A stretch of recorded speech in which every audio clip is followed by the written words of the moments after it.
Just wanted to show you guys what had happened.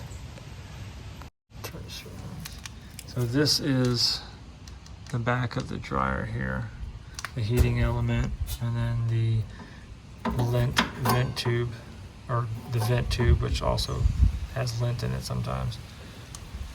So this is the part right here. This is a type of cycling thermostat, I believe.